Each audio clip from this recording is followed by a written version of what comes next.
So let's dive into this discussion where Jeffrey Sachs really lays into US foreign policy. He basically argues that US presidents are trapped by systemic policies that prevent lasting peace. Exactly. Right. And what struck me was how he ties the US actions, NATO expansion, covert CIA moves, to the constant cycle of wars. Yeah, it's like he's saying the US is almost wired to stir conflict. He mentions that these strategies, like aligning closely with Israel and maintaining a vast network of overseas bases, really create a sort of self perpetuating conflict model. Yep, I get that. And isn't it interesting how he links the Ukraine situation to a sort of policy miscalculation? Saying that the Ukraine war might have been avoided if, say, Kiev wasn't pushed towards NATO membership? Exactly. It's like imagine if you had a house with a faulty foundation. You're just asking for trouble later on. He's arguing that provoking such alliances only escalates tensions. Yeah, that analogy fits. But isn't it a bit of an oversimplification to say that a single policy like NATO expansion is solely to blame? I mean, do you think there might be other variables at play? Sure, there are definitely multiple factors, but Sachs's point is more about how the US uses these policies to justify intervention.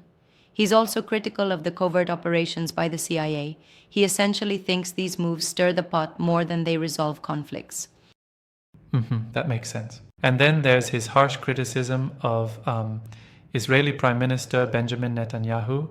He goes as far as calling him one of the most vile criminals on our planet. That's a strong statement, right? Absolutely, and it shows the intensity of his frustration with the US alignment in the region. He is clearly suggesting that the US is fueling aggression by its uncritical support and arms deals. Right, that's a bold critique. What do you make of his warning about Taiwan potentially becoming Ukraine 2.0?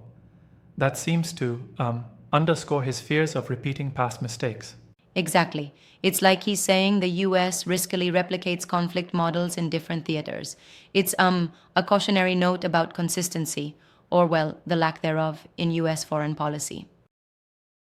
Yeah, I see that. And he further proposes some, pretty radical policy changes, like ending overseas bases, recognizing Palestine at the UN, and dismantling the CIA's covert operations. Right, his blueprint is basically to rethink the entire approach.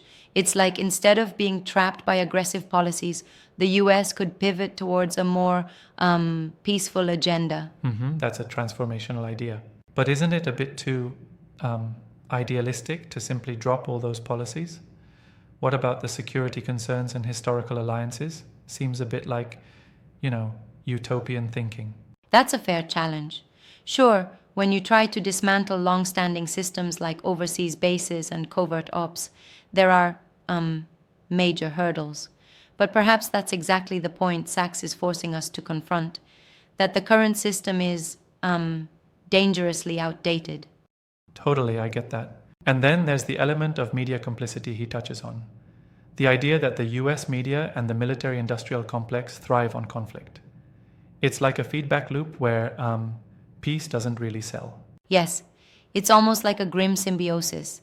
The media and military interests benefit when conflict exists, so there's little incentive to push for peace. That's a smart observation. I remember he mentioned that the US is fundamentally trapped and even afraid of deviating from these established policies because not doing so might, trigger domestic and global upheaval. Right. It's almost as if US presidents are stuck in a script that they can't easily rewrite. They have to navigate this maze of historical decisions, national interests, and external pressures, and that leaves little room for true peace negotiations. Yeah, that really captures it. It sounds like Sachs is not just criticizing policy, but forcing us to question the very nature of how power and influence are exercised globally. Exactly. His tone is unapologetically critical. He's basically positioning that the aggressive posture adopted by the US is not just accidental, it's built into the system. Agreed. I find it compelling how he ties together elements like NATO, CIA operatives, and even support for long-term military commitments. It's like each piece is a part of this elaborate puzzle that keeps the US from achieving peace. Yes, He's painting an overarching picture where these policies collectively create an environment ripe for conflict. To put it simply, it's like a scenario where every action has a predetermined counteraction that fuels more tension. Exactly, I see that. But what about domestic considerations? Doesn't he mention that the US leadership is under constant pressure from internal politics and influential lobbies? Certainly, he does. The pressure from powerful lobbies, especially related to the military industrial complex, creates a situation where peaceful resolutions are sidelined in favor of maintaining the status quo. That adds another layer to his critique. Thinking about it, his argument almost suggests that the US is voluntarily self handicapping its own potential for diplomacy because change is just too disruptive. Yeah, it's like presidents are forced into a corner where even if they might want peace, they're constrained by legacy and, the interests of powerful outside actors. I hear that absolutely. And then there's the imagery he uses, being trapped and afraid. It's almost a poetic way to describe a system that's too entangled in its own contradictions to break free. Right, that phrasing really sticks with you. It kind of encapsulates the paradox where, despite having immense power, the decision makers are locked into a cycle of conflict. Yeah, it's a powerful image, really. There's also that point about how the US risks turning Taiwan into Ukraine 2.0. That part really highlights his warning about repeating past mistakes in new contexts. Exactly. It's like a forewarning that if the US continues its current approach, then other regions could become battlegrounds for similar conflicts. This comparison serves as a wake up call about potential future misadventures. That comparison really drives home the risk. And do you think his suggestions, like recognizing Palestine at the UN, are feasible in today's geopolitical climate? It seems like such shifts would require, well, a monumental change in policy. That's a tough question. While his suggestions might sound radical, they're also aimed at, de escalating decades of entrenched positions. It would be revolutionary for US politics to, say, dismantle decades of covert operations and military bases. It would really shake things up. I guess it comes down to whether the US is willing to risk short-term instability for long-term peace. That's a gamble with, massive stakes involved. Absolutely.